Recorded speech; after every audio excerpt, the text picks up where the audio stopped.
Good morning, and welcome to Sunrise Gratitude Summit, a video series for better mornings. I'm Emily Silva, the author of Sunrise Gratitude, and today I'm speaking with Emem Washington. She is a transformational coach, author, TEDx international speaker, attorney, and advocate for big dreamers. Through her writing, coaching, workshops, and other events, she inspires many worldwide to follow their dreams, elevate their self-image, and recognize the value of their gifts and strengths.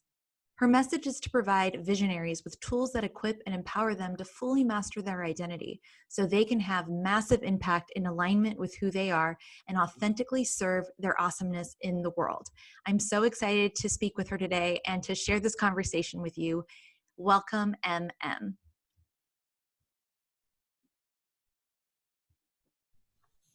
Hi, Em. How are you? I'm doing well. Hi, how are you? I'm great. I Um, need to let everybody know how I met you. I'm so excited to have you here. I met you at the Heart Behind the Hustle. I think it was a conference back in January, maybe. It was before yeah, COVID when we could get together with people. right. It feels like forever ago. I mean, I feel like I've been home all day, all the time. But you were one of the speakers, and I definitely did not want to go to this conference. I had just received news. My husband and I had received news about our infertility. I was just beside myself with anger, shame, sorrow. And I was sitting there in the audience like, what am I doing here? I need to leave. This is so stupid. I want to go home and cry. And then you got on stage, and it was revealed to me why I needed to be at this conference. Your talk blew me away.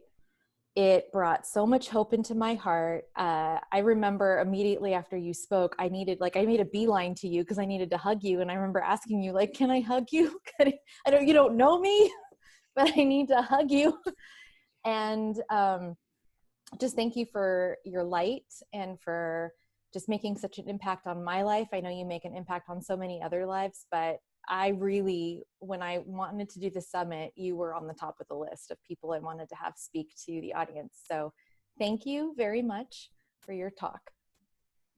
Thank you. I cannot tell you how you saying that, how affirming that is to me.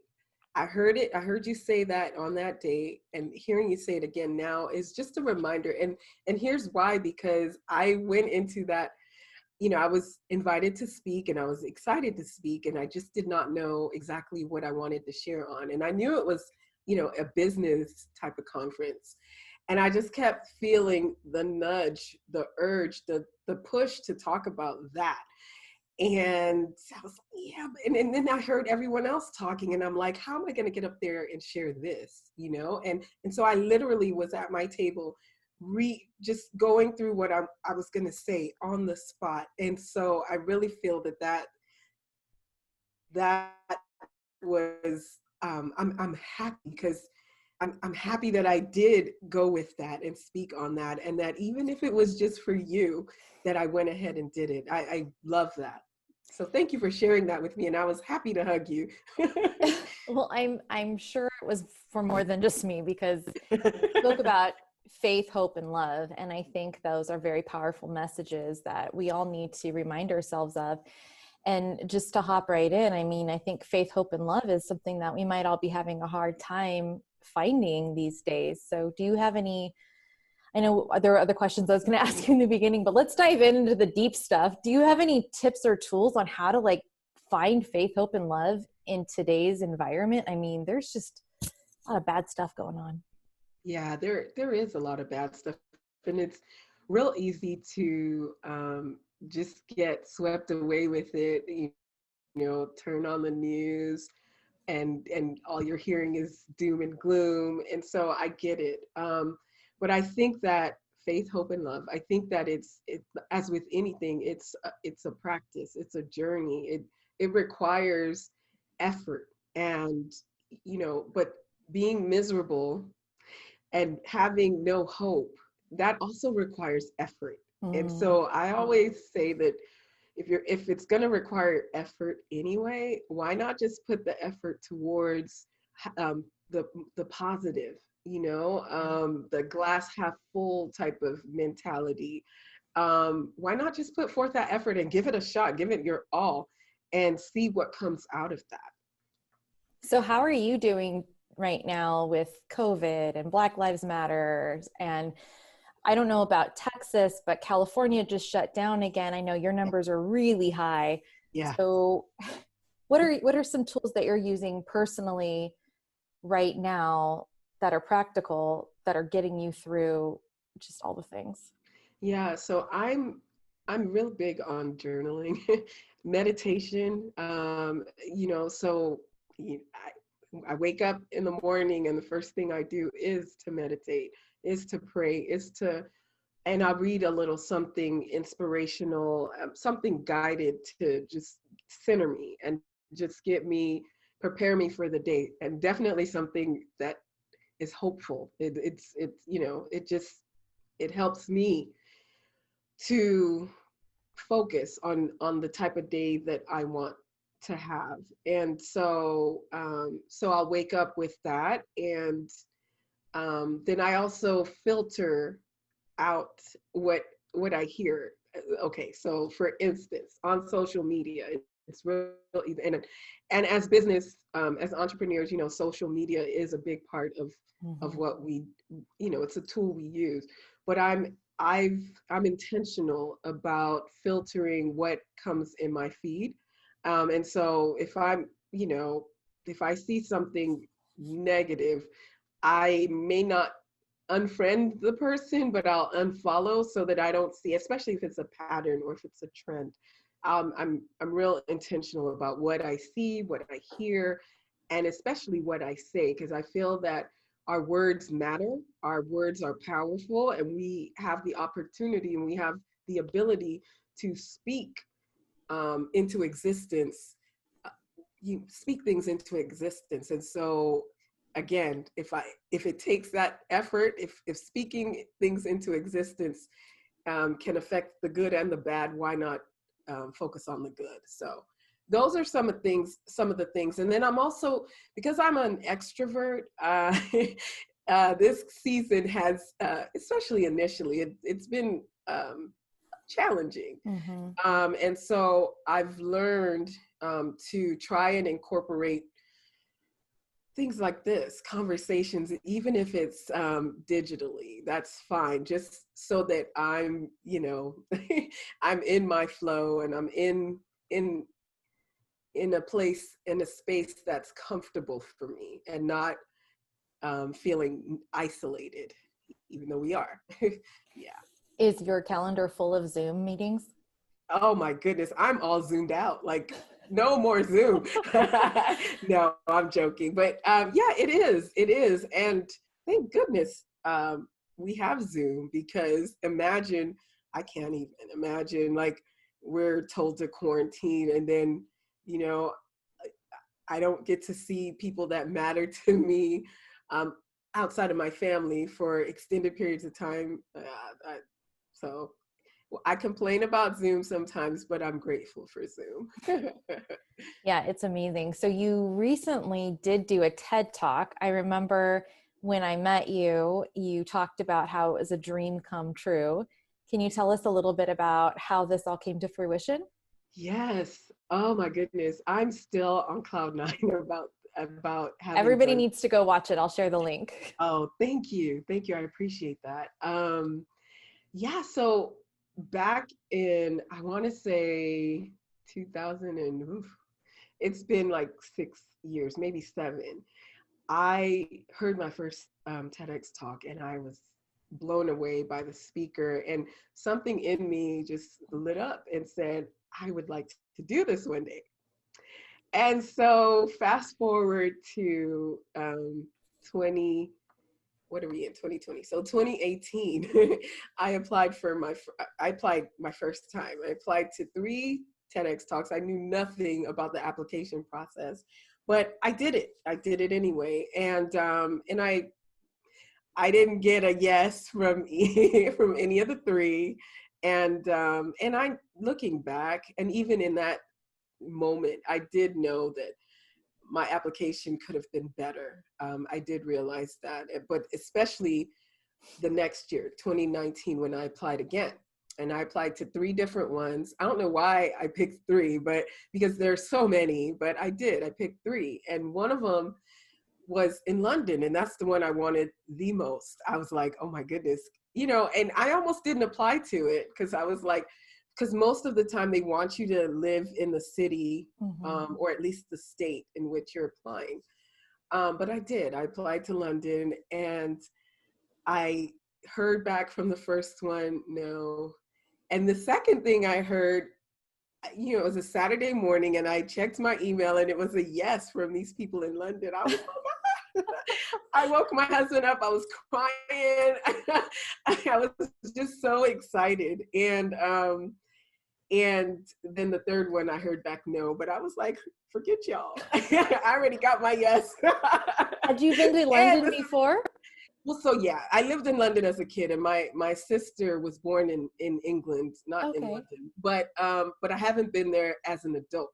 And so, and then I hadn't been out of the country in a while. So for whatever reason, I just wanted to do this one in London. And there are so many others in England and Europe and all over the world, but just this one, was the one that I was led to. So it was a fantastic experience. I loved it. And the talk was very well received by, even the those that put it on. When I got there, they acted so funny. They acted as if I was some sort of celebrity. I was like, wait, who are y'all? Well, you are. I'm not. But they were like, oh, you're the one that gave the talk about the iron. Oh, and I was like, okay, yeah. But it was fantastic. And I'm excited about the potential opportunities that will come as a result of that. Yeah, I mean, going back to celebrity status, I mean, you're not just TEDx International, but you're also an author, and you're a recorded artist, and you're an amazing speaker. So, I mean, you've dreamt pretty big in your life, and you've made some really amazing things happen. Yeah, it's funny because I haven't always dreamt big. Like when I was a kid, I did. Like I had all these big dreams, and I knew that I was going to make, I just felt, and I think that, you can relate, and anyone listening can relate. As a child, the world is like, just wide open, and you have these big dreams. I'm going to be this, and I'm going to be that, and I'm going to do this. And then as you get older, life happens, and you get disappointed, and people say things, and there's just a lot of things that come at you, and to just wear you down, to where my dreams, I was like, forget it. I put them on the shelf or on the back burner, and I just need to exist. I just need to get through today. I did have some years like that. And I remember one day waking up, literally, it just felt like I woke up and wondered, like, where have the last 13 years of my life gone? Like, what happened to all those big dreams I once had, and I didn't know how to get back to that place initially. But over time, and with the help of coaches like you, I did find my way back. And now, I enjoy helping people. I hope you can hear me, because I see that my internet is I can hear acting up. Okay, great. Over time, I've discovered a love for helping people find their way back to those dreams that they once had, and just to pursue them. And even if those dreams have changed, just the fact, I just want people to dream big. And it's part of the reason why I share whatever I share on social media or on any platform, is because I believe that the dreams that we were given to us for a reason. And they're not just for us. They're for the people out there that need whatever it is that we're dreaming of. And so, yeah. So to go to your business, it's to help visionaries, people that want to dream big. And how can we dream big when it does seem impossible? Because sometimes our dreams are quite large, and sometimes it's like, this is a mountain I have to climb. What are some things that you help your clients do to help them make sure that their dreams don't get smaller because they see this mountain? Well, one thing I also do work with them on the smaller dreams, because I feel like once you can accomplish one thing, I mean, that just gives you momentum, Mm-hmm. right? And so for me, like, it was big for me at the time, but looking back, I'm like, oh wow, okay, it was big for me to record my first album, and it's my only album so far. But it took like over 10 years for me to get to that point. And so with clients, I'll work with them and just get an idea for everything, or as Mm-hmm. much as they're willing to share. And then, you know, so I use the analogy of, like, when you're trying to pay down debt, one of the popular teachings is to start with something with the highest interest rate, or and just focus on that, pay the minimum on these other debts, but try to pay down this one the fastest. And then when you're done with that, use that money that you were using to pay that off, apply that to the next thing, right? And so that's what I do with the dreams, right? So we'll start off with something that it might be big still, but it's a lower lying fruit. And we'll work on that. We'll tackle that. And once we get that, there's just a rush that you get when you're able to accomplish something, right? And Mm-hmm. that's been kind of out of reach, insight, but out of reach, or maybe out of sight even. But there's a rush you get, and there's a feeling of accomplishment. Like, okay, well, if I did that, who knows what else is next? Who knows what else I can do? And so that's one of the things that I do. And I'm also um, part of my coaching style is to be a cheerleader. And, I'm rahing you for every little thing, whoa, you woke up this morning. Yeah, well, sometimes it's a big thing. Exactly. So, and I'm also very big on what you focus on. What you focus on grows. And so, I try to coach my clients to steer as much away from negative speak, as we discussed earlier, as possible. Like, Mm-hmm. how can we turn this statement that you're saying, how can we turn this into this why me into what else can we say that that is a better way to say this, a better mindset shift, a better way to think this through. So yeah. I think that's really important because it's really easy to have hard things bring us down and stay down. And having a cheerleader when we're down is so important because it helps us like get out of our own way, because sometimes we're our worst enemies. And, you've had some really big dreams happen. Have you ever found yourself needing a cheerleader, or how did you get out of your own way when, Yeah. like you said, it took 10 years to record your first album? Like, what did you do to get out of your way? So for me, the part it was a series of things. One of them was my mom passing away. Was like, it was huge. It was the saddest day of my life. Like, I'm so I've sorry. experienced, thank you. I've experienced tragedy, pregnancy loss, things like that. But losing my mom was like the toughest thing. But when I got through that moment, that season of, like, just sadness and sorrow, I thought about the fact that, you know, even though my mom had passed away, she had lived her life. Like, she may not have been ready to, I mean, it was very sudden. She wasn't old, you know, she still had many years ahead of her, but she just died all of a sudden. But I thought about the fact that she had done things, she had accomplished so much in her life. And I asked myself, if my time was up today, like, would I, would I feel the same way, you know? And whatever my dreams and my goals were very different from my mom's, but at least she was able to say, you know, I've done this, I've done that, and things like that. You know, for her, it was big to see her children graduate with degrees and, you know, become professionals and have children that she could be a grandmother to and things like that.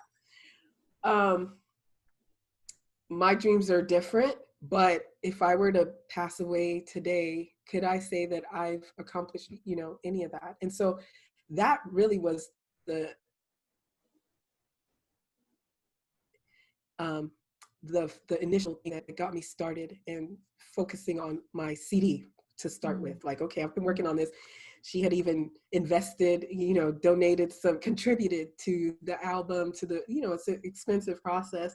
And she never, even though in my mind I was like, well, the kind of music I make, you know, aren't I too old to do this type of music? In my mind, I was like, my mom was, she cheered me on. She was like, oh, this is good, you know, keep going, you know, that type of thing. And so in honor of her, I decided to, in honor of her, number one, and also because she taught me, her death taught me to pursue, you know, so those two things were the push I needed, you know. And so what I did, I actually put it out there, like on social media without any plan yet. I just put it out there. This, something big is coming.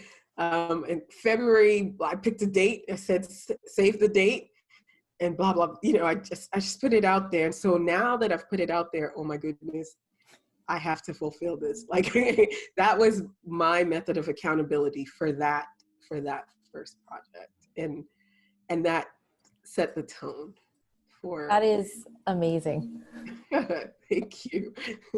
Making yourself, like putting it out there and then making yourself fulfill it, because sometimes it's so hard to even put that out there, like even announce something's coming, because it could be very scary. I know for myself, I always think like, well, what if I fail? Yes, I did. What if everyone hates it? I did. I went through all of that. Yeah. But I knew that, and I'm a journaler, so I love writing in journals and all of that stuff. But I knew, and I'm also big on vision boards and stuff, but I knew that putting this on a vision board or in my journal was not enough. Like I needed to put it out there. And it was so hard to push that, you know, that button to like put it out there. It took me a while. I had to take some deep breaths, but I did. And once I did, I knew there wasn't any going back. So now I needed to put forth the effort, and whether they loved it or they hated it, I was going to do it. But we need the critics, because we need to make ripples if we're going to do anything in this world. So yes. We are not meant, I always say, like, I'm not everyone's flavor. So we are here for a certain audience, and Yes. I definitely think you're reaching yours, because you are making such an impact. One of the things that really impacts me in your life that I see is that you have learned to hold grief and joy, because you exude joy, but you've gone through some really hard things. And I feel like collectively we're all going through our own grief. Yes. But there are joyful moments amongst all of this grief. So how do we hold both of these things and give space to both of them, because they both deserve their space? Yeah, no, I think that's a great question. And first of all, just knowing that it's okay to grieve. It's okay to be sad. Like, you know, I'm not always, you know, so allowing yourself those moments when you don't want to smile, when you do want to cry, and you just, you know, you do want to have a pity party, but not allowing yourself to stay there. Because like you said, there are lots of moments of joy, um, lots of moments. And it could, so it's interesting because I'm just, I have a journal out that's, it's called Today I Choose Joy. And one of the things I put in there is that moments of joy can be found in something just as simple as the smell of coffee, or the sound of a child laughing or giggling, or, you know, just anything. For me, it's like the blue sky. I love blue sky days. Like, that's enough to get me out of a funk. But rainy days can put me right back in. No. So just, like you said, recognizing that, allowing yourself to see the joy, and feeling joy does not take away, does not diminish and it doesn't minimize the fact that you're sad about losing a loved one, or about the situation, whatever the situation is. But I think that if we allow ourselves to stay in that place, um, then we get to, like, the hopeless zone. We get to a place where things feel hopeless, and I feel like if we don't have hope, then what do we have? Like, really, like, if there's no hope, then why am I even here? Like, literally.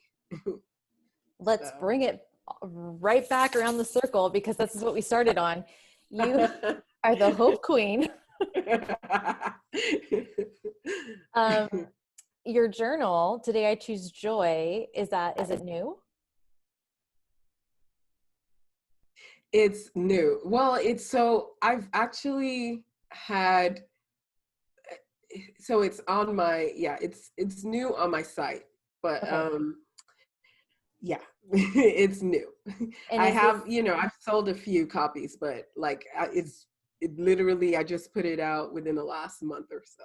oh, that's exciting. Is this something that the viewers can go buy from your site? Yeah, absolutely. That would be great. So how do they find you? So, my website is ememwashington.com. And then on there, if you want to shop, there's a shop button, and it'll take you to this, the part of my site where you can shop.